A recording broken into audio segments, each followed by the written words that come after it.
प्रातस्मरामि हृदि संस्पृदात्मतत्त्वं सच्चित्सुखं परमहंसगतिं तुर्यं यत्स्वप्नजागरसुषुप्तमवैति नित्यं तद्ब्रह्म निष्कलमहं न च भूतसंगः। यथ आदित्य उदयन् यत्प्राच्यं दिशं प्रविशति तेन प्राच्यान् प्राणान् रश्मिषु सन्निधत्ते यद्दक्षिणां यत्प्रतीचीं यदुदीचीं यदधो यदूर्ध्वं यदन्तरा दिशो दिशो यत्सर्वं प्रकाशयति तेन सर्वान् प्राणान् रश्मिषु संधिदत्ते। आतापर्यंत विषय चालला की परमात्माच समष्टी मनाशी एकरूप होऊन समष्टी सूक्ष्म शरीराशी एकरूप होऊन होतो प्रजापती, त्याला म्हणतात निर्माता। जसं आपण आपल्या एका व्यक्तिगत मनाशी एकरूप होऊन आपल्या प्रपंचाचा निर्माता होतो, तसंच समष्टी प्रपंचाचा निर्माता समष्टी मनाशी एकरूप झालेले चैतन्य, त्याला टेक्निकल शब्द आहे हिरण्यगर्भ किंवा प्रजापती। म्हणजे त्या ब्रह्मापासून शुद्ध परमात्म स्वरूप आहे, त्यात मायेने समष्टी मनाशी एकरूप झालेले चैतन्य तो ब्रह्मदेव, आणि त्या ब्रह्मदेवापासून आता सगळी प्रजा निर्माण होण्याच्या आधी त्यांनी एक जोडी निर्माण केली, एक जड शक्ती आणि एक चेतन शक्ती, ज्याला म्हणतात रई, आणि चेतनला म्हटलंय प्राण। म्हणजे तोच परमात्मा मायेने या दोन प्रकारात प्रगटला, त्याला पुढे आपल्या तत्वज्ञानात प्रकृती पुरुष म्हटलंय, क्षेत्र क्षेत्रज्ञ म्हटलंय। क्षेत्र हे जड असतं, क्षेत्रम जानाति इति क्षेत्रज्ञ, त्याला जाणणारा क्षेत्रज्ञ हा चेतन असतो। तसंच अन्न हे जड असतं, पण त्याला खाणारा हा प्राणयुक्त असतो, त्याला वैश्वानर असतो। अशा तऱ्हेने आत्ता आणि अन्न, आत्ता म्हणजे खाणारा, अन्न म्हणजे खाल्लेली सगळी वस्तू, पंच ज्ञानेंद्रियाच्याद्वारा अनुभवलेल्या सगळ्या गोष्टी, त्या ह्या दोन जे आस्पेक्ट आहेत, दोन जे भाग आहेत, एक म्हणता एक प्राणशक्ती आणि दुसरी रई शक्ती, या दोघांच्या संयोगातून हे निर्माण झालेलं। आणि त्यात सायन्समध्ये देखील म्हणतात एनर्जी आणि मॅटर, कारण नुसतीच एनर्जी जगाला निर्माण करू शकत नाही, नुसतीच मॅटर किंवा नुसतं जर नेचर असेल किंवा प्रकृती असेल तर ते जगाला निर्माण करू शकत नाही। दोघांच्या एकत्रितकरणातून हे निर्मिती होते, पण त्यापेक्षा जरा अधिक सखोल अर्थ याचा घ्यायचा, आणि हे ते दोन प्रकारे प्रकटलेलं सांगितलं, एक मूर्तमच्या अमूर्तमच्या, व्यक्त आणि अव्यक्त, एक स्थूल आणि सूक्ष्म रूपाने। जे इंद्रिय गोचर असतं त्याला म्हणतात व्यक्त, जे इंद्रियाला दिसून पडत नाही पण असतं आत असतं त्याला म्हणतात अव्यक्त। अशा दोन्ही प्रकारच्या, त्यानं काय सांगायचं की एकच परमात्मा मायेने समष्टी मनाशी एकरूप होऊन ह्या दोन प्रकारच्या शक्तीने प्रगटला, जड आणि चेतन। आपल्या पुरुष सूक्तात सा शनानशनी अभि असं म्हटलंय, तो अनशन करणारा आणि न करणारा, किंवा जो खाणारा न खाणारा, खाणारा म्हणजे आत्ता म्हणजे भोगणारा वैश्वानर, आणि जे खाल्लं जातं ते जड। हे नुसतं आपल्या जेवणाच्याच खाण्याला म्हणायचं नाही, बाकीचं देखील आपण जे परसेप्शन करत असतो, पाहतो, ऐकतो, वास घेतो, चव घेतो, हे सगळं जड ह्या सदरात येतं, आणि ज्या जीवनशक्तीमुळे आपल्याला ते पाहायला मिळतं ते चेतनशक्ती। अशा त्याने प्राण म्हणजे सगळ्याची प्रेरक शक्ती आहे असा सिद्धांत सांगून पुढे ऋग्वेदाचे जे काही मंत्र आहेत त्याचा मागोवा घेत ऋषी सांगत आहे की अशा तऱ्हेचे मंत्र आपल्या ऋग्वेदामध्ये दिले आहे, ज्यात आदित्याचं, ज्या प्राणाचं वर्णन केलं आहे की प्राण किंवा प्राणाचा प्रतीक असलेला सूर्य जेव्हा क्षितिजावर उगवतो तेव्हा सगळ्या दिशेना एकाच वेळेस प्रकाशित करत असतो। काही पूर्व, पश्चिम, उत्तर, दक्षिण किंवा मध्य आणि वर आणि खाली असं वेगवेगळ्या प्रकारे प्रकाशित करत नसून सगळ्या तो उदय झाल्यानंतर म्हणून म्हटलं अथ आदित्य उदयन, आदित्य जेव्हा उदयाला येतो सूर्य, तर जे काय हे सगळ्या दिशांचे वर्णन केले आहे, येत प्राचीन दिशां प्रविशती, म्हणजे जो पूर्व दिशेकडे प्रथम आल्यानंतर त्याचे जे रश्मी, त्याचे जे किरण आहेत, जे प्रकाशयुक्त आहेत, ज्याच्यात उष्णता आणि एनर्जी ऊर्जा आहे, तीन रश्मीशु प्राच्यान प्राणान सन्निधते.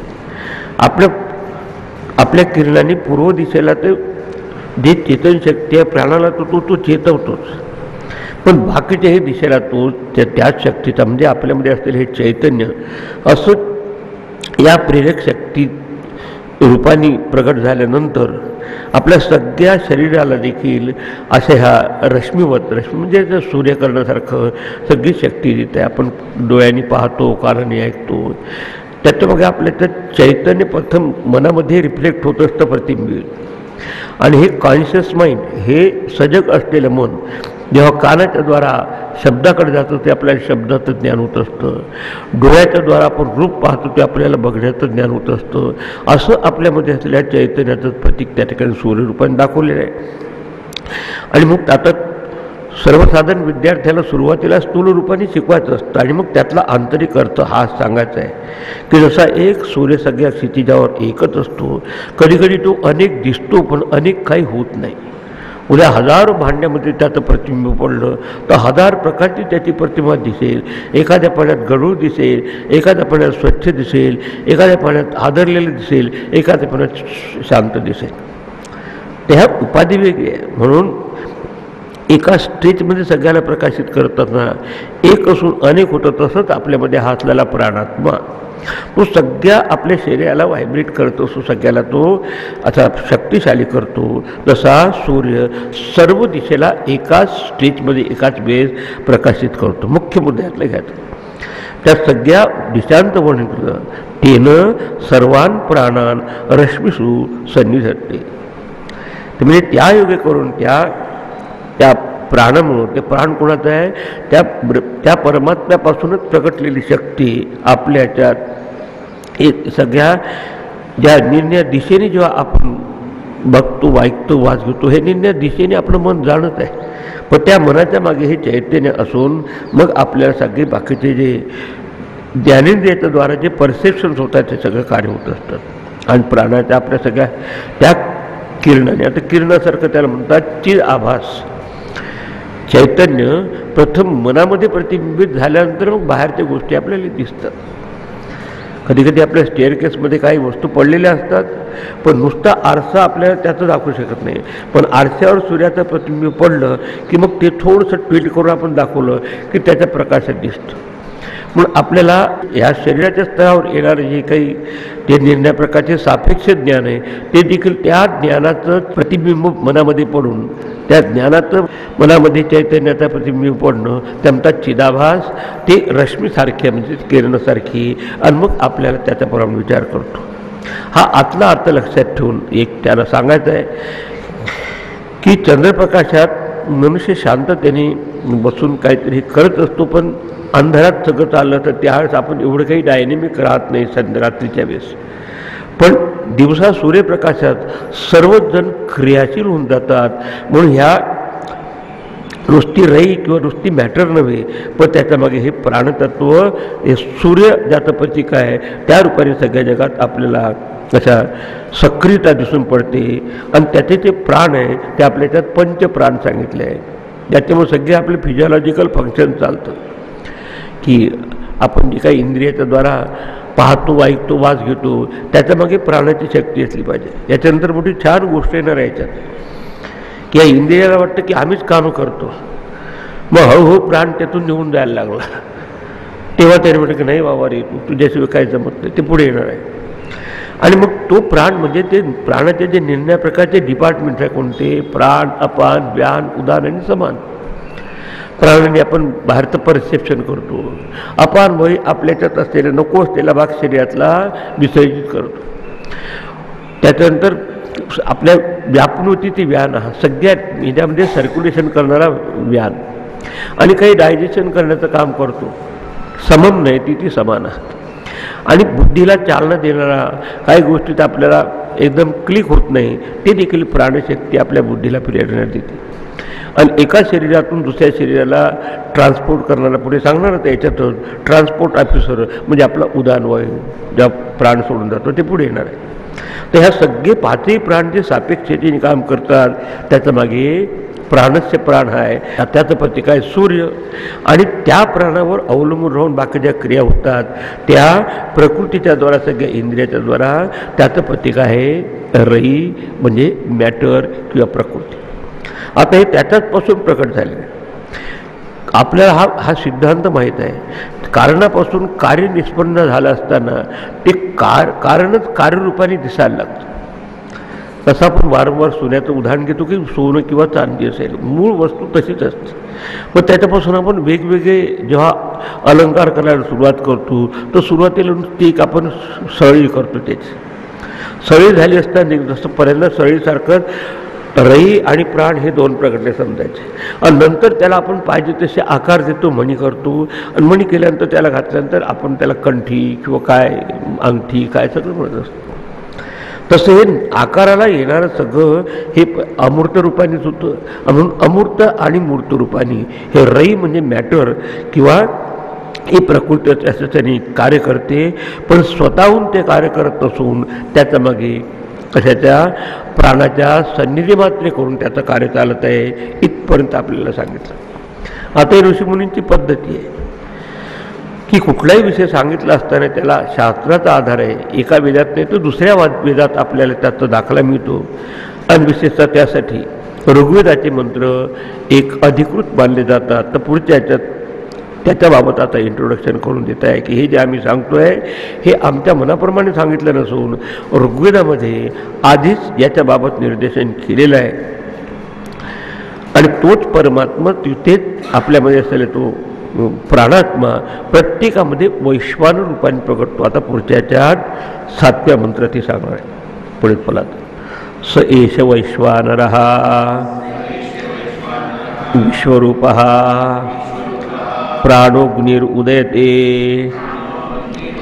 तदेतद ऋचाभ्युक्तम. सहा एषः म्हणजे तो सूर्य म्हणजे प्रजापती आता सूर्यरूपाने पकडला. त्याचा जो आस्पेक्ट आहे शक्तीचा तो उदय होतो. जेव्हा उदित होतो तेव्हा आपल्या स्थूल शरीरामध्ये वैश्वानर हा अग्नी, ज्याला आपण तो जठराग्नी आपल्या पोटामध्ये, तो वैश्वानर जठराग्नी रूपाने विश्वरूप हा प्राण.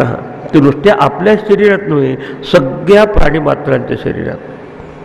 आणि आपल्याला दिसेल गीतेमध्ये याचा दाखला मिळतो. अहम वैश्वानरो भूत्वा प्राणीनाम देहमासिता. नुसत्या मनुष्याला नाही मित्र आहे, सगळ्या प्राण्यामध्ये खाण्यापिण्याची जी पचण्याची शक्ती आहे ही प्राणशक्ती त्याच्यातून काम करते म्हणून ते पचवू शकतं. प्राणापान समायुक्ता पचाम्यन्नम चतुर्विधम, 4 प्रकारचं अन्न. म्हणजे अगदी गीता ही उपनिषद अनुसारिणी.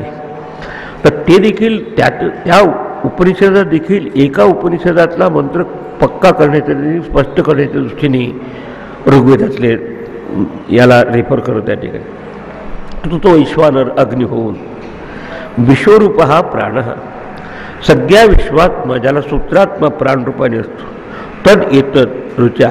आणि तोच या सगळ्याला आपल्याला शक्ती प्रदान करून मग 5ही प्राणांच्या द्वारा विभक्त होऊन तो प्राण आपल्याच्यात कार्य करत असतो. कधी पाहण्याचं काम, कधी पचवण्याचं काम, कधी सर्क्युलेशनचं काम, कधी बुद्धिमत्तेच्या विचाराचं काम. एकच प्रेरक शक्ती आपल्या शरीरात काम करते. आणि तेच आपल्याच्यात उदय होण्यात त्याचा. आणि जसं यथा पिंडे तथा ब्रह्मांडे, समष्टी स्थूल शरीराशी एकरूप घ्या. सगळ्या विराटामध्येच त्याचं ते सगळं व्हायब्रंट सगळं जग चाललं आहे तर त्याच्यामुळे आहे. सूर्याचाच अंश आहे. आणि सूर्य कोणाचा अंश आहे, कोणाचं प्रकटन आहे, त्या प्रजापतीचं. प्रजापती कुठून निर्माण झाला, शुद्ध ब्रह्मापासून. त्याचा प्रश्न का होता की कुठून इमहा प्रजा कुतः जाय प्रजा जायत, की हे जग कुठून निर्माण झालं त्याचं सांगत आहेत. आणि असा हा तो सूर्य आहे.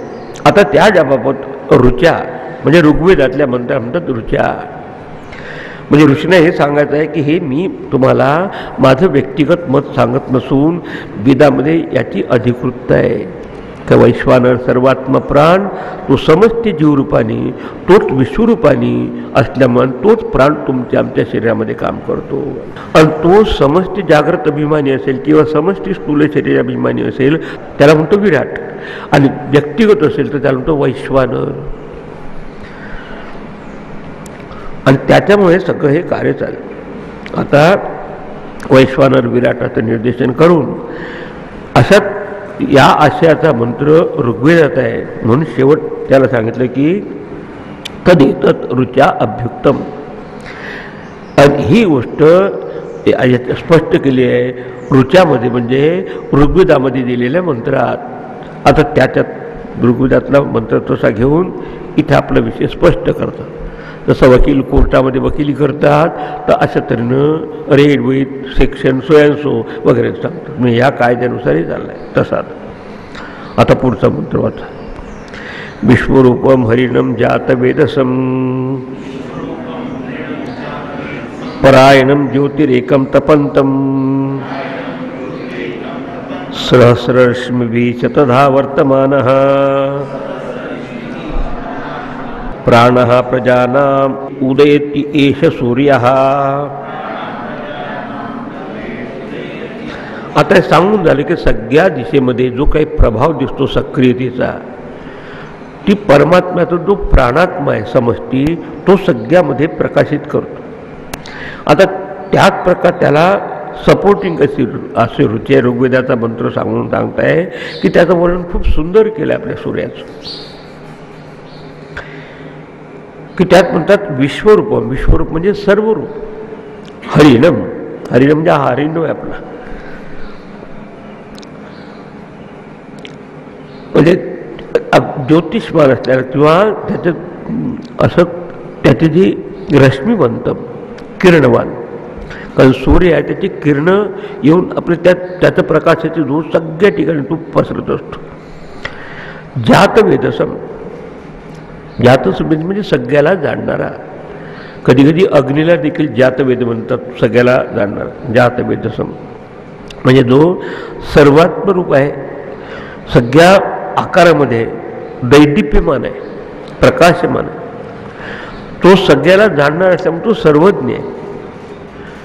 आणि परायण म्हणजे पर आयण म्हणजे तेच आपलं परम प्राप्तव्य आहे किंवा ते सगळ्याचा आयण म्हणजे आधार आहे, सर्व आधार आहे. ज्योतिरेकम तपंतम.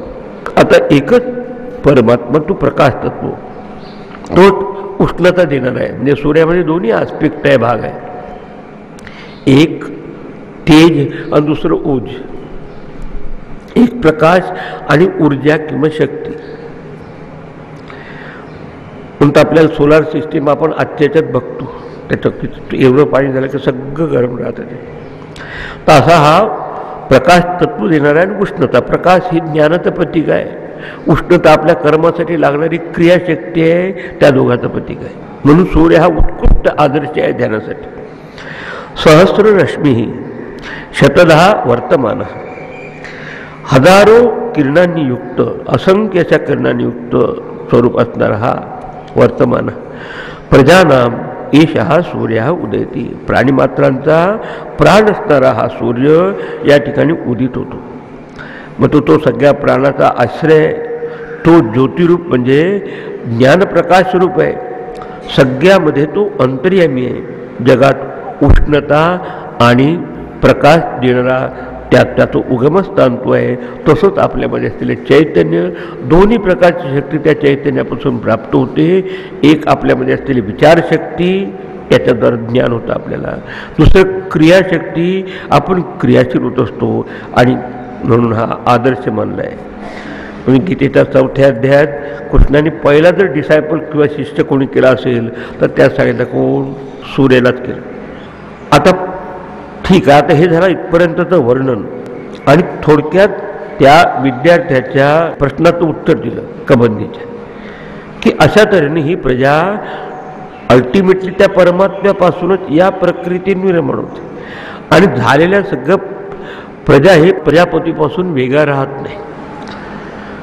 जसं पाण्यावर निर्माण झालेले जे तरंग आहेत ते पाण्यापासून वेगळे राहू शकत नाही, किंवा सोन्यापासून किंवा चांदीपासून निर्माण झालेले जे अलंकार आहेत ते त्याच्यापासून वेगळे राहू शकत नाही. बाकीच्या निर्मितीमध्ये काय असतं की हे दोन जे कारण असतात ते वेगळे असतात. कोणतं एक मटेरियल कॉज जे आपण मटेरियल लागतो ते, आणि दुसरा जो निर्माण करतो तो कुंभार. समजा घट निर्माण करणारा कुंभार तो वेगळा असतो आणि त्यात वापरलेली त्याची माती वेगळी असते. पण या ठिकाणी हे दोन्ही कसे आहेत, प्राण आणि रई हे एकाचेच अभिन्न अंग आहे. तसं अग्नी म्हटला की त्याची उष्णता आणि प्रकाश हे त्याचा अनुषंगिक भाग आहे. तसंच एकाच नारायणाचे एकाच परमात्म्यापासून असं होऊन, आणि मग तेच आपल्याला निर्णयात छोट्या छोट्या अंशाने देखील प्रकटित होत आहे पुढे सांगणार आहे. त्याच्यामुळे आता या ठिकाणी हे दोन कारण वेगळे आहे. पण ईश्वरापासून जेव्हा सृष्टी निर्माण होते तेव्हा अभिन्न निमित्त उपादान कारण, दोन कारण आहेत. उपादान म्हणजे मटेरियल, माती वापरतो तो कंबार, आणि निमित्त कारण म्हणजे आपली बुद्धिमत्ता वापरतो तो माणूस जिवंत. ह्या दोन गोष्टी असल्याशिवाय घट निर्माण होत नाही. मग घटाघटाची रूप वगैरे आपण म्हणतो. आता या ह्याच्यात हे दोन जे कारण आहे निर्मितीचे ते कसे आहे, भिन्न आहेत. पण ईश्वरापासून जेव्हा सृष्टी निर्माण होते ते अभिन्न का म्हटलं ते तुम्हाला समजेल की या दोन शक्ती देखील ईश्वरापासून अभिन्न आहे. ब्रह्मदेव ब्रह्मस्वरूपापासून अभिन्न आहे, त्याच्यामुळे त्यातच प्रकटण हे सगळं आहे. आणि म्हणून अभिन्न निमित्त उपादान कारण. जसं आपलं स्वप्नामध्ये आपलं जग निर्माण करतो, तो स्वप्न जेव्हा आपण पाहत असतो तेव्हा स्वप्नासाठी बाहेरनं मी काही शक्ती किंवा काही संस्कार घेत नाही, माझ्यातून प्रकट होत असतात. पुढे मुंडकोपनिषदात हा विषय येणारच आहे, कारण त्याचाच विस्तार इथे आहे आपल्याला. की जशी उरलं नाभी म्हणजे तो कोळी असतो, तंतू काढतो आपल्यातून लाळेतून, तो लाळ काही बाहेरनं घेत नाही. तशी ईश्वराची मायाशक्ती आणि ईश्वर ह्या दोन गोष्टी कशा अभिन्न आहे. आणि हे सुरुवातीला अधिक विवरणात्मक दृष्टीने सांगितलं.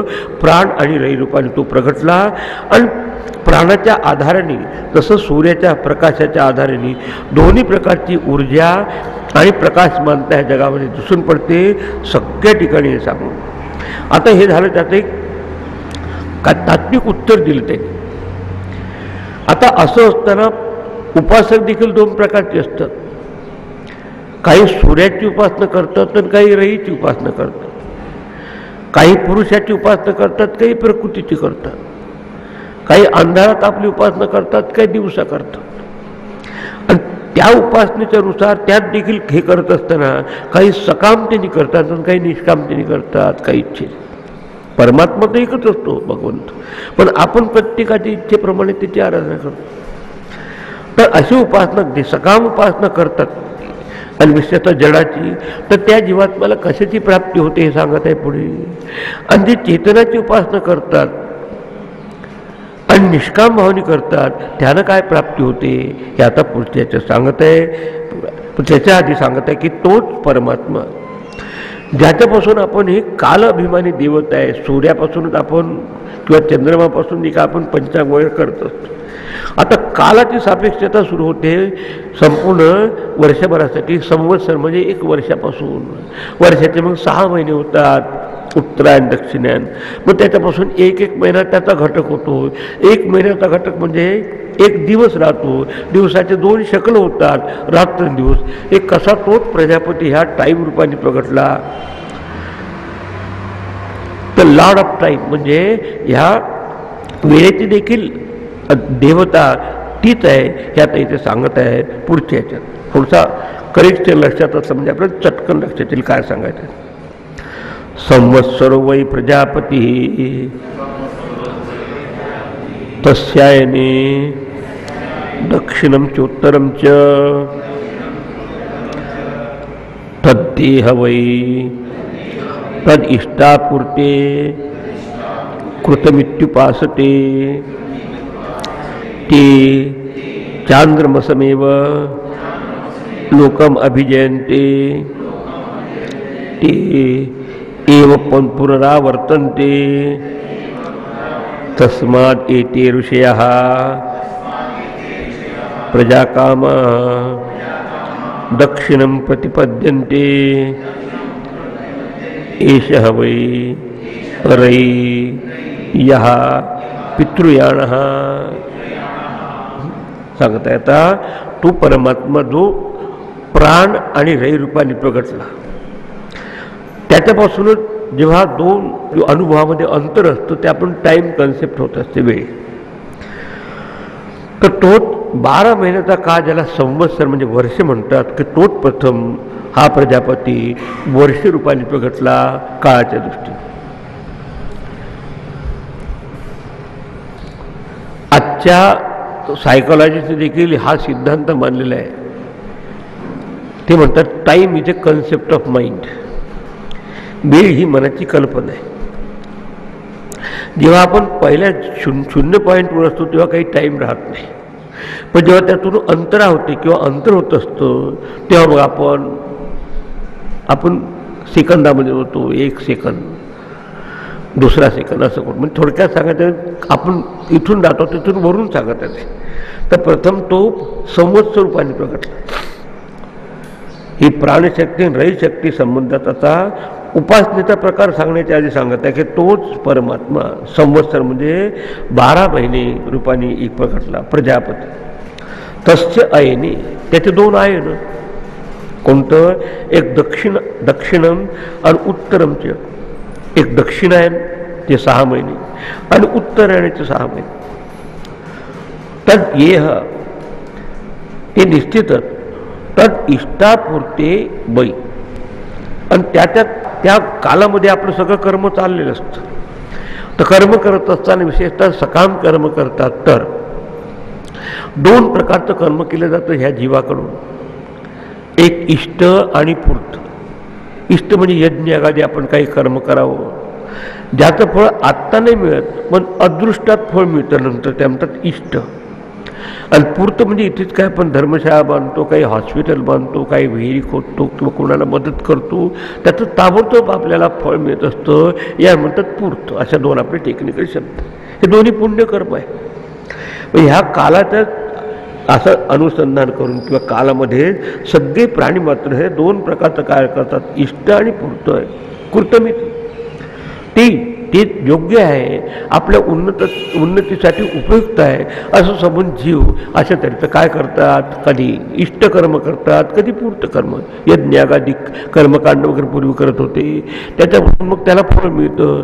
आणि सकामतेने गेलं तर त्याला स्वर्गलोकाची देखील प्राप्ती होते. अधिकस्य अधिकम फलम करत असताना काही नाही इथल्या ताबडतोब त्यांना फळ पाहिजे असतं. त्यासाठी तर इथे देखील काही दान करतात किंवा हॉस्पिटल बांधतात किंवा विहिरी खणतात किंवा पाण्याची पोई लावत असतात. इथे हे आपल्याला हे दृष्टात असलेलं फळ हे पुरतं. आणि जे अदृष्टात होतं त्या म्हणतात इष्ट. अशा 2 प्रकारचं कर्म ह्या टाईममध्ये वेळेमध्ये करतात. टाईम कुठे निर्माण झाला? संवत्सर रूपाने त्या प्रजापतीच्या रई आणि प्राणापासून. आता त्याच्यामध्ये ते जे सकामतेने कर कृतमिती उपासते. कृतमिती म्हणजे करण्यायोग्य आहे कर्म असं समजून तेच उपासना करतात. झालं पुढे आता त्यात आता जे सकामतेने करतात, आपल्या थोडक्यात जे आपल्या वेदामध्ये सांगितलं आहे की कुठलेही काम तुम्ही सकामतेने करता तर तुम्हाला फळ मिळणारच. त्याचं फक्त ज्या प्रकारचं तुमचं कर्म असेल त्याच प्रकारचं फळ मिळेल. तर हे सकामतेने जे कर्म करतात आपल्या हे कर्म अनुष्ठान म्हणजे नुसतंच कर्मकांड करतात ज्याला उपासनेची किंवा आत्मचिंतनाची जोड नसते. तर ते मार्ग अनुसरतात. त्याला ह्या रई आणि प्राणापैकी रई जे चंद्रमा हे रईचं प्रतीक आहे. आपण सांगितलं की रई तर प्रतीक आहे चंद्रमा आणि प्राणाचं प्रतिमा आहे सूर्य. तर आता त्याला चंद्रलोकाची प्राप्ती होते. त्याला अशी ही रात्र्याभिमानी देवता किंवा ही प्रकृत्याभिमानी देवता चंद्रमा त्याला मदत करून त्याला चंद्रलोकाची प्राप्ती होते. म्हणजे स्वर्गासारखी पितरलोक किंवा सर्वलोकाची प्राप्ती होते. आणि मग त्यांना तिथे कायमचं राहायला मिळत नाही, कारण ते काम ते नाही करतात. म्हणून ते जसं आपल्याला प्रीपेड मोबाईल असतो, कुठपर्यंत आपण वापरतो तोपर्यंत ते कार्ड संपत नाही, तोपर्यंत एकदा मुदत संपली की ते ऑटोमॅटिकली बंद होतं. तसं त्यात ऋषी सरळ सांगत आहे, असं सकामतेने जेव्हा करता ते एव पुनरावर्तनते, ते निश्चितच माघारी परततात. म्हणजे त्याला ते पुण्य फळ संपलं की त्याला स्वर्गातून देखील परत यावं लागतं. याच्या अनुसार भगवद्गीतेत म्हटलं आहे, ते तम भुक्त्वा स्वर्गलोकम विशालम क्षीणे पुण्ये मर्त्य लोकम विशेंती, की त्यांना सांगायचं की तेच कर्म तुम्ही सकामतेने करता तर तुम्हाला स्वर्गलोकापर्यंत देखील प्राप्ती होईल, किंवा इथे देखील स्वर्गासारखं सुख तुम्हाला प्राप्त होईल, पण ते देखील लिमिटेड म्हणजे मर्यादित आहे.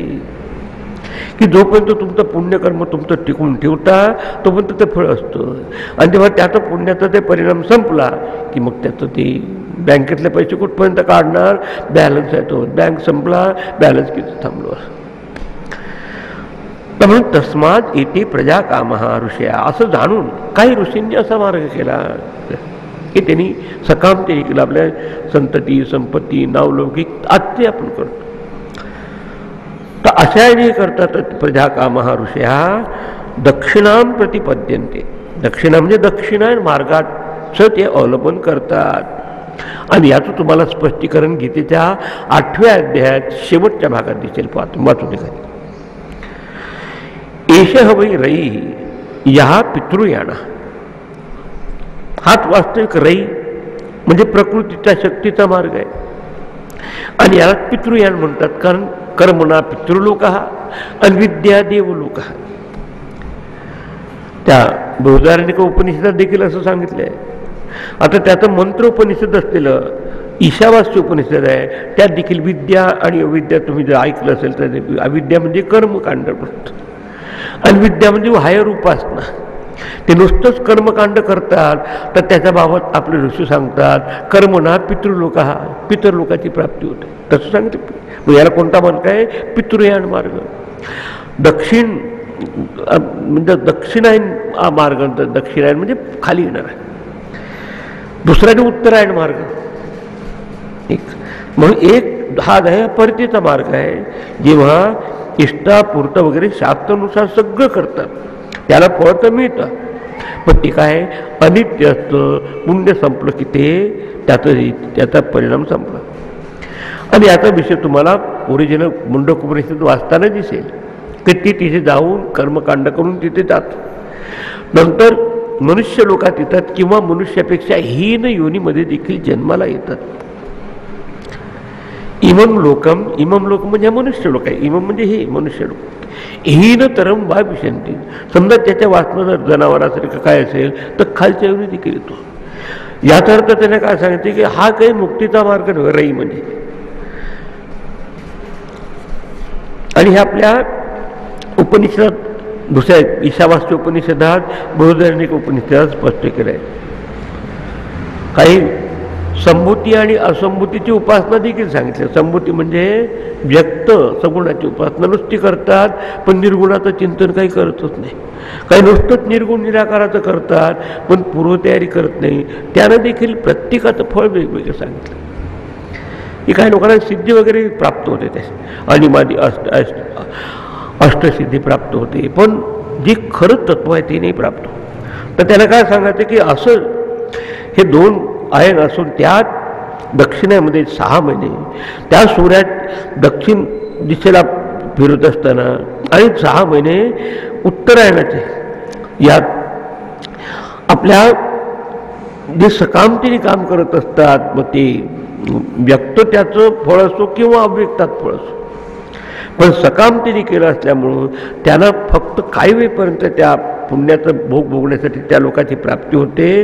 कर्मणा पितृलोक. पण ज्याला हे समजलं असतं की याला मर्यादा आहे, म्हणून त्याला जो आहे त्याचा साठा तो पण राहत. आता हे त्याला समजलं असतं की याला मर्यादा आहे, म्हणून उत्तरेनं मार्ग उत्तरायण मार्गाने त्याला सूर्याभिमानी देवता सूर्यदेवता त्याला प्रकार हे करते, आणि मग त्यांचा सूर्यलोकापर्यंत जाऊन किंवा त्या एनर्जीच्या मार्गाने जाऊन नसं पुनरावर्तात, म्हणजे ते क्रममुक्ती प्राप्त करतात. ते पण म्हणतात अभिजयंते. त्या अशा लोकांना प्राप्त करतात की एतत प्राणानाम, आणि ही सूर्य म्हणजे प्राणशक्ती त्याला मदत करून आयतन म्हणजे हे केंद्रस्थान ते प्राप्त करतात. की ते कसं आहे, एतत अमृतम. मृतम म्हणजे परिवर्तनशील. मृतम म्हणजे जिथून आपल्याला परत यावं लागतं जन्ममरणाच्या प्रक्रियेत. पण असा जीवात्मा पुण्यकर्म केल्यानंतर तो जेव्हा ब्रह्मलोकापर्यंत जातो, तर ब्रह्मलोकामध्ये ब्रह्मदेवापासून त्याला उपदेश प्राप्त करून तो प्रलयाच्या काळात ब्रह्मदेव जेव्हा ब्रह्मस्वरूपाचे एकरूप होतो, तेव्हा हा जीवात्मा देखील आपल्या ब्रह्मस्थितीला, पूर्णस्थितीला प्राप्त होतो. आणि म्हणून नसं पुनरावर्तते, तो परत जन्ममरणाच्या प्रक्रियेत नाही. हे ज्या ऋषी मुनींना समजतात ते अशा सूर्याची उपासना करून आणि आपले शिस्तबद्ध जीवन जगून उपासना आणि कर्म दोन्ही करतात. त्यांनी कर्माने त्याचा कर्तव्याचा भाग पूर्ण होतो आणि शिवाय अंतःकरणाची शुद्धी होते निष्काम भावने केल्यानंतर. आणि हायर उपासना म्हणजे गुरुजनापासून असं आध्यात्मिक ज्ञान ऐकून त्याचंही चिंतन करतात. तर ते जे प्राणशक्ती आहे, ज्याचं सूर्य हे प्रतीक आहे, ते आपली देवता समजून त्याच्या आधाराने अमृत म्हणजे अविनाशी, अभय म्हणजे निर्भय असलेलं पद, त्या ठिकाणी भय नाही जन्ममरणात. एतत् परायणम परमगती, त्याला म्हणजे उत्तरायण गती त्याला प्राप्त होते. आणि मग काय होतं, त्यांना न पुन्हा आवर्तनते, म्हणजे त्याला परत जन्ममरणाच्या प्रक्रियेला यावं लागत नाही. इति एषः निरोधा. या प्रकारे निरोध म्हणजे पुनर्वृत्तीचा निवारक, पुनरावृत्ती त्याला करावं लागत नाही. तर एषः श्लोक, त्याच्या बाबत हा श्लोक आहे. आणि याच्या अनुसार आपल्याला गीतेमध्ये 8व्या अध्यायाच्या 2 गती सांगितल्या आहे. एक शुक्ला गती, दुसरी कृष्णा गती. या ठिकाणी अग्निही ज्योतिही अह शुक्लम षण्मासा उत्तरायणम, आणि मग सूर्याचं त्याला हे होऊन तो योगी प्राप्य न निवर्तते, म्हणजे तो परत येत नाही. ह्याच्या उलट जे रात्रीभिमानी देवता आहे, रात्रीभिमानी देवता जसं चंद्रमा राई, त्याचं हे करतात आणि सकामतेने करतात, तर त्याला इथून परत यावं लागतं. त्या 2 मार्ग सांगून आता सूर्याचंच आधी महत्त्व सांगत आहे. कारण मग एवढं समजल्यानंतर कोणी नुसती रईची उपासना न करता प्राणाची किंवा चेतन शक्तीची उपासना करेल, तर त्याचं इथे निर्देशन केलं आहे.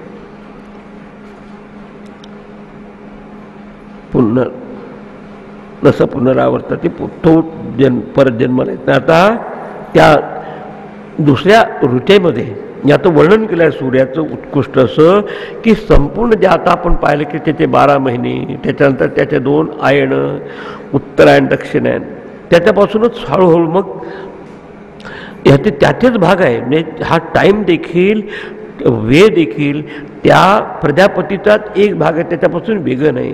त्यासाठी आता वर्णन केलं आहे ऋग्वेदामध्ये. त्या सूर्याचं जेव्हा स्तवन केलं आहे, तर ते आता पुढच्याच्या सांगत आहे. ते प्रतीकात्मक. पंचपादम पितरम द्वादशाकृतीम दिव आहु परे अर्धे पुरीषिणम अथेमे अन्य उपरे विचक्षणम सप्तचक्रे षडर आऊ अर्पितम इति. आता सूर्याचं वर्णन केलं की सूर्य हा 5 चरण असलेला आहे.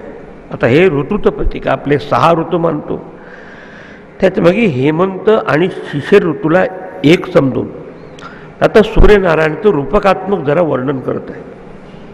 त्या लोकांचं तत्त्वज्ञान आणि पोएट्री काव्य एकरूप होऊन मग आपला भाव व्यक्त करतो. तर असा एक सूर्य ज्याचे 5 पाय आहेत. 5 पाय म्हणजे 5 ज्याचे कालामध्येच आपण हे सगळे शिशिर वसंत ऋतू सगळे आहेत, त्यात हेमंत ऋतू आणि शिशिर ऋतू एकच समजून आता 6 पैकी 5 त्याचे जे ऋतू आहे ते त्याचे 5 पाय असं समजून. त्याच्यानंतर पितरामायण आणि त्याचं जे पितर म्हणजे त्या सर्वांचा पिता, उत्पादक होणार त्या आपण पिता म्हणतो, म्हणजे त्याचं उगमस्थान तो आहे सूर्य. 12 आकृती, आता 12 आकार असलेले, आता अर्थ त्याचे 12 महिने. आपल्याच्यात दोन्ही प्रकारे आपण म्हणतो की इंग्रजी आणि ह्याच्या बाबतीत दिवा हा परे अर्धे, म्हणजे अंतरिक्ष लोकाच्याही वर तिथं असणारा, म्हणजे आपल्या वरच्या भागात असलेला अंतरिक्ष स्वर्गलोकही ज्याच्यामुळे प्रकाशित होतो असं. पुरीशीणम, ज्याच्यापासून जलाची उत्पत्ती होते. जल हे आपल्या कर्माचं प्रतीक आहे. कुठलेही कर्मकांड करत असताना पाण्याशिवाय ते होत नाही. म्हणून तो जो ज्याच्यापासून सगळं जलाची उत्पत्ती होत आहे, आणि सूर्यापासूनच ढग निर्माण होत असतात आणि ढगापासून आपल्याला पाणी पडत असतं. असं म्हणजे जो उगमस्थान आहे ह्या पाण्याचं, जो उगमस्थान आहे सगळ्या या नामरूपाचं. तुम्ही बघा, ह्या जगातून पाणी तत्व जर आपण काढून टाकलं तर सगळं हे डिहायड्रेटेड जगत अगदी पावडर होऊन जाईल. म्हणून त्याच्यापासून त्या पितर म्हणजे सगळ्याचा उत्पत्ती करता तो 12 मासयुक्त असलेला आहे. दिव परार्धे, दिवलोकी म्हणजे स्वर्गलोकात त्याचं केंद्रस्थान समजून आता अंतरिक्षाच्याही तो वर आहे. जसं हे भू, त्याचं भुवा आणि स्वहा म्हणजे या अंतरिक्षाच्या वरून तो आपले किरण ते पाडत असतो. स्वर्गलोकही त्याच्यापासून प्रकाशित केला जातो. पुरीशेणम म्हणजे जलाचं उत्पादक, ते जीवन देणारा, पाणी देणारा आहू असं म्हणतात. थोडंसं पोएटिक आहे याच्यापैकी. अथ इमे अन्ये उपरे, तर दुसरे काही लोक त्याला दुसरं असं म्हणतात की विचक्षणम. विचक्षणम म्हणजे तो सर्वज्ञ आहे. सप्तचक्रे, त्याला 7, आपण सूर्याला 7 गोळे लागले आहे रथसप्तमीच्या सारखं. ते संपूर्ण आता काळाचेच भाग आहे. षड अरे आणि 6 असलेले जसे स्पोक्स असतात, आपले सायकल असतात तसे, पण त्याच्यामध्ये हब असतं एक, की हे सगळी त्याच्यापासून मला सगळी वेळेची किरण अर्पितम त्याच्यामध्ये अर्पित आहे, म्हणजे त्याच्या आधाराने ते प्रकट होत आहे. याच्यावर आता काय झालं की संपूर्ण इथे ऋषी सांगत आहे, हे 5 पाय असलेला, सर्वांचा पिता असलेला, 12 रूप म्हणजे 12 महिने त्या रूपाने तो प्रकट केला. पाण्याचं उगमस्थान असलेलं, ज्याच्यापासून वर्षा होतो आपल्या पर्जन्याचा, आणि अंतरिक्षाच्या वरच्या भागात असलेला असा केंद्रस्थानी असलेल्या प्राण किंवा सूर्याचं प्रतीक आहे तो पर्जन्याचं उगमस्थान आहे. अंतरिक्षाच्या वरच्या भागात असलेला, आणि इतर त्याला काही लोक असं म्हणतात, म्हणून तो सर्वज्ञ आहे. 6 अरे म्हणजे सगळ्या टाईम कन्सेप्ट आहे त्याच्यावर आधारित आहे. 7 अश्वाकडून ओढला जाणारा, आता ते प्रतीक रूपाने त्याला 7 घोडे म्हणतात सूर्याला, ते तर ज्याच्यावर सर्व जग आरूढ झालं आहे असं असल्याचं म्हणतात. आता हे थोडंसं रूपकात्मक त्या ठिकाणी सांगितलं की अथ तमेव इमे उपरे कालविदहा, म्हणजे जे भाष्यकार म्हणते की ते काल जाणणारे हे आपते सांगतात. विचक्षण म्हणजे निपुणम, जे त्याच्याबाबत जाणणार आहे ते सांगतात की 7 अश्व त्याचे चाक असलेले आहे, म्हणून 7 रंग आपल्याला दिसतात त्याचे. धनुष्य आपले इंद्रधनुष्य, ताना, पिही, अनिजा अशा रूपाने. आणि 6 अरे म्हणजे त्याचे स्पोक्स असल्यासारखे. त्याला काय सांगायचे, हे सगळं टाईम कन्सेप्ट आणि त्यात निर्माण झालेलं सगळं त्या ज्याचं उगमस्थान असलेला जो सूर्य आहे त्याच्यावर आश्रित आहे. तसं सायकलचे स्पोक्स त्याच्यामध्ये हब जर नसेल तर ते राहू शकत नाही, तसं हे त्याचं केंद्रस्थान हा सूर्य आहे आणि त्याच्यानुसार हे होत असतं.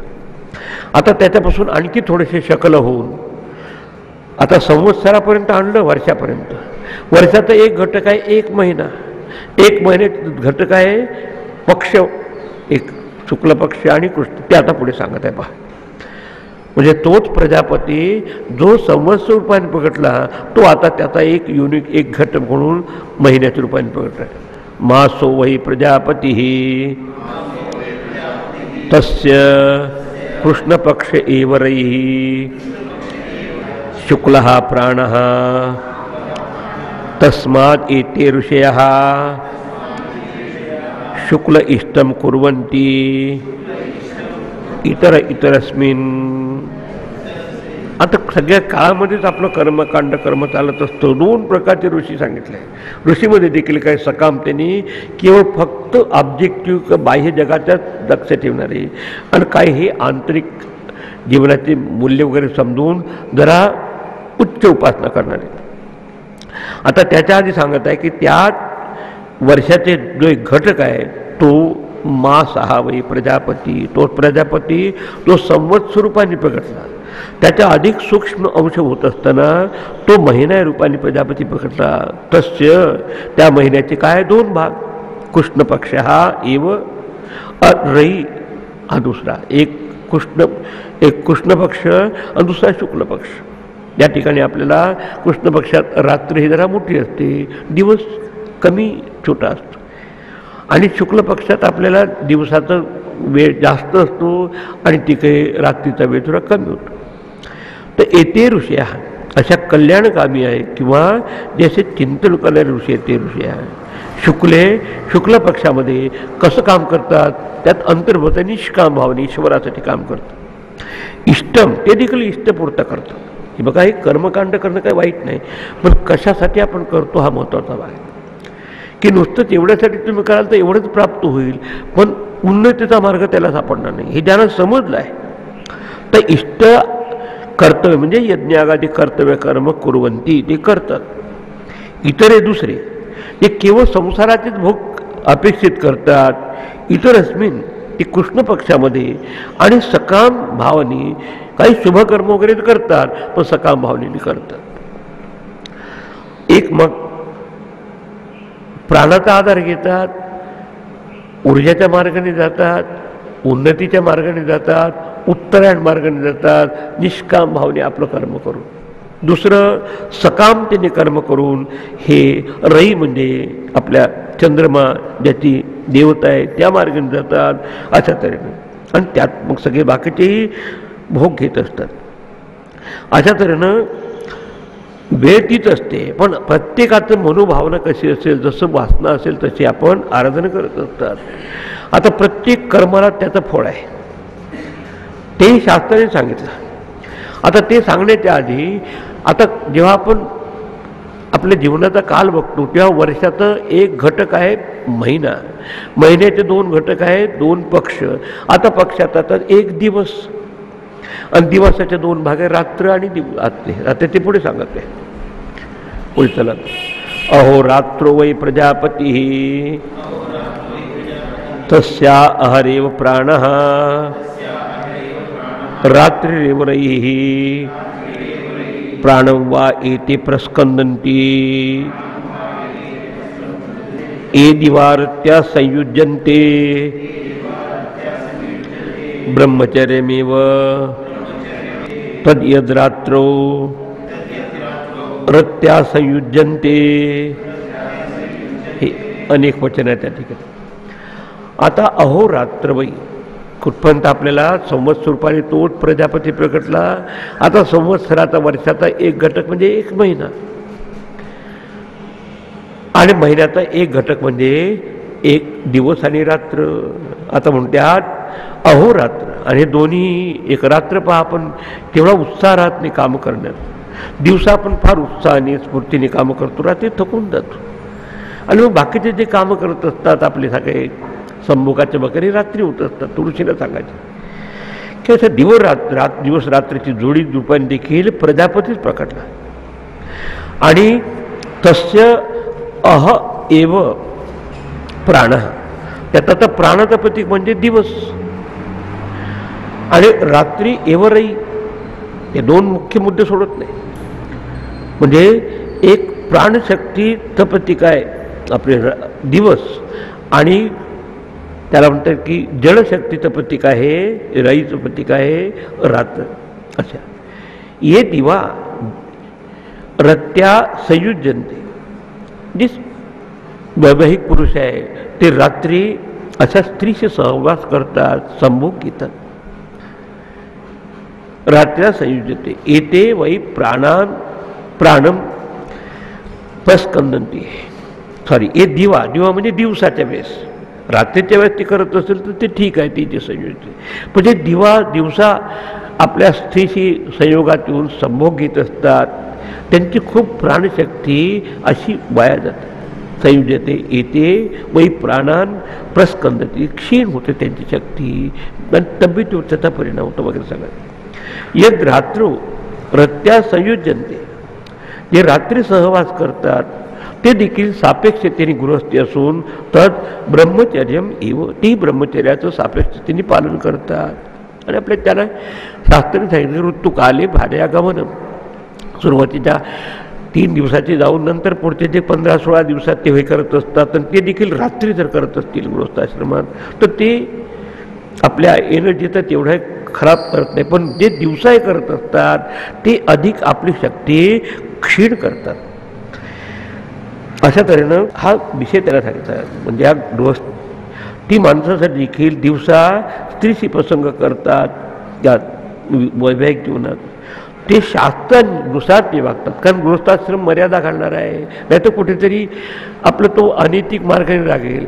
मग ते देखील रात्री जर हे करत असतात तर त्याला संतान वगैरे निर्माण करायची त्याला कार्य होत असतं आणि त्याची शक्ती वाचते, अशी इतकी वाया जाते. पण दुसरा जे दिवसाच्या ते करत असतात तर ते त्याचा उलट उपयोग करून घेतात आणि त्याचे संपूर्ण प्रस्कंदन ते क्षीण होते, तब्येत त्यातून काही रोगराई होते.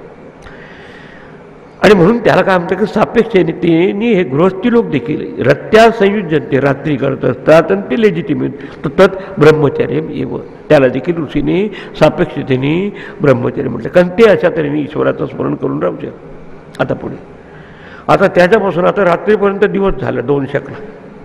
आता तेवढ्या ह्याच्यात निर्मित होत आहे आपल्या दोघांचा संयोग होऊन.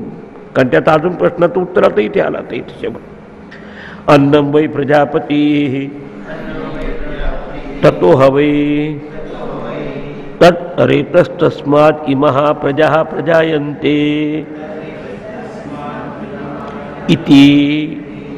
आता त्याच्या प्रश्नाचं उत्तर ते आता त्यात मग आता अन्नम वै प्रजापती, कारण आपण अन्न खाल्ल्यापासून त्याच्यापासून रज आणि रेत होतं, त्या दोघांच्या संयोगातून मग आता प्रजोत्पादन होत असतं.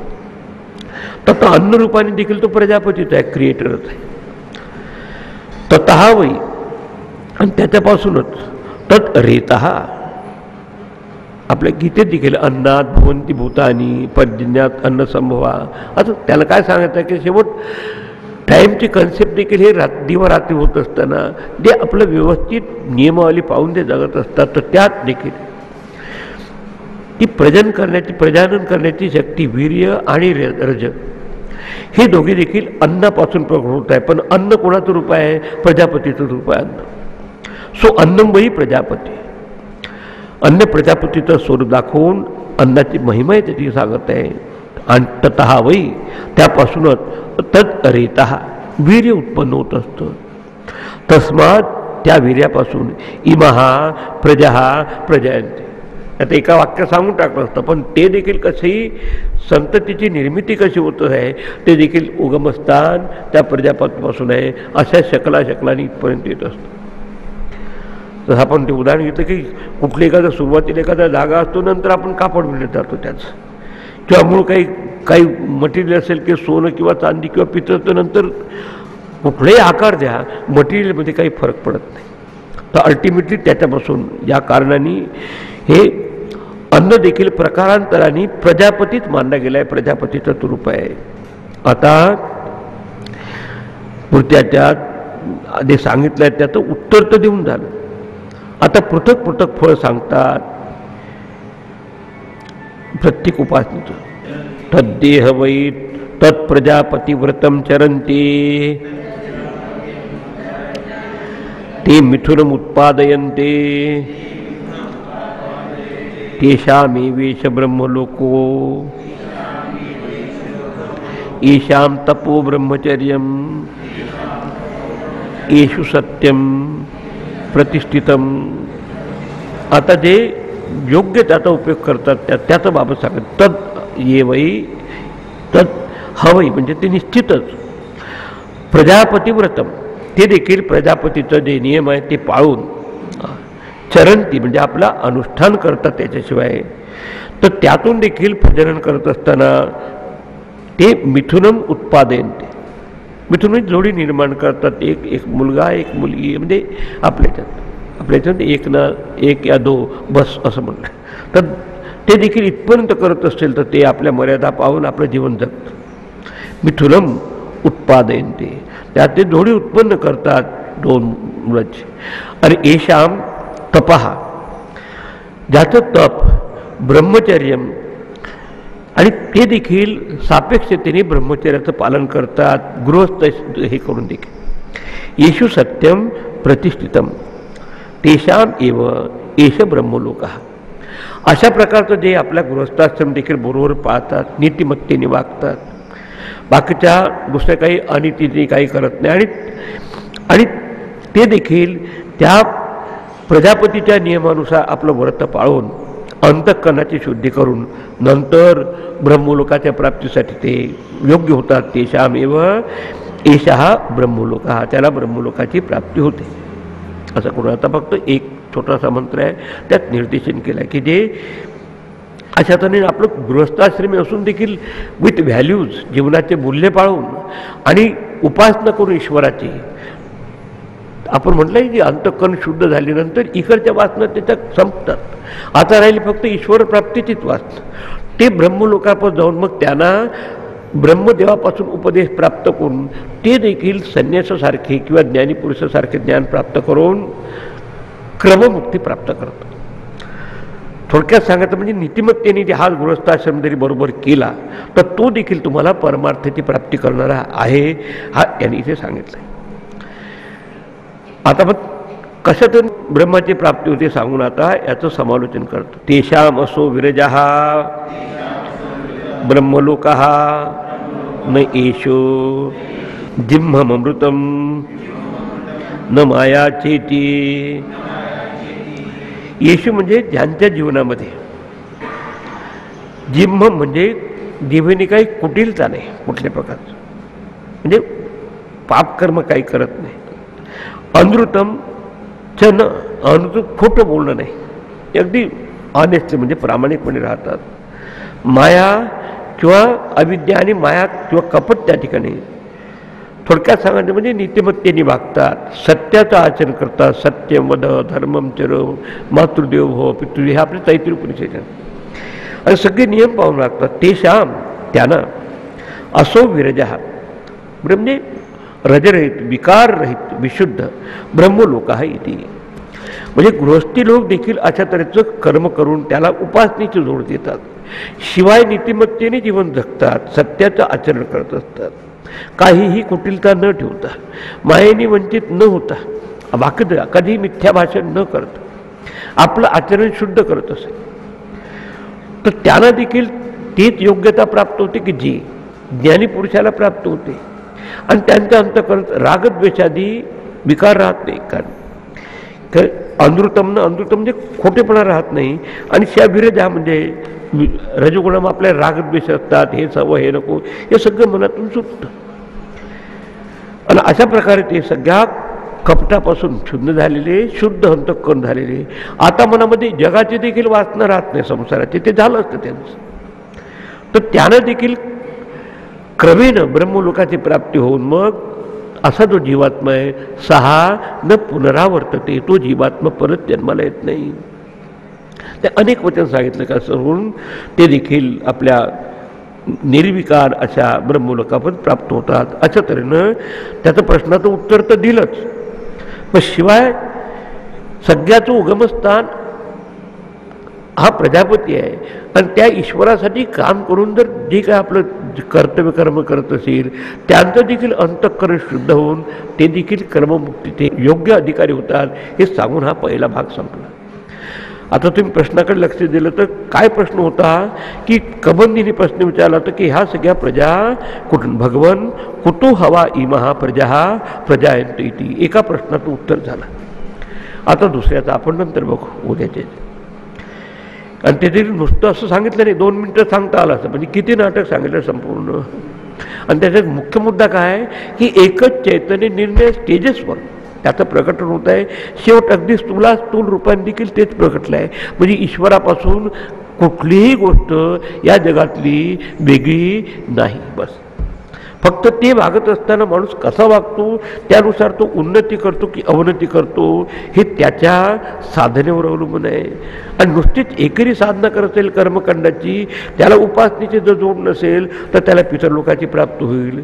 खूपच झालं तर सकामतेने करत असेल स्वर्गलोकाची प्राप्ती होईल, पण त्याला परत यावं लागतं. दुसरं तेच आपलं गृहस्थाश्रम साधून देखील त्याला उपासनेची किंवा अशा चिंतनाची जोड देत असेल तर कर्माने त्याचा कर्तव्याचा भाग पूर्ण होऊन आता इथे मन काहीही गुंतून नसल्यामुळं त्याची वासना परमप्राप्तीची असल्यामुळं त्याला ब्रह्मलोकाची प्राप्ती होऊन त्याला क्रममुक्तीची प्राप्ती होते, ब्रह्मलोक त्याला प्राप्त होते. परंतु त्याला सांगितलं म्हणजे थोडीशी ऋषींनी आपल्याकडून थोडी चटणी ॲड केली. चटणी म्हणजे ते नव्हतं विचार त्यांनी कुठून निर्माण झालं, निर्माण होऊन ज्याची आपलं जबाबदारी पाहतात तिथपर्यंत. आता पुढच्या याच्यात आणखी थोडा एकावर एक असा सूक्ष्म प्रश्न या प्रश्नपणी.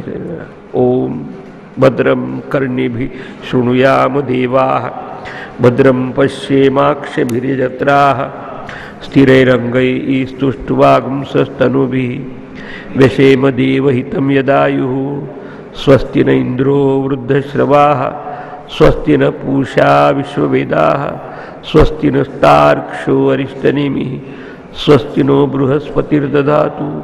ओम शांति शांति शांति. हरि ओम. श्री गुरुभ्यो नमः. हरि ओम.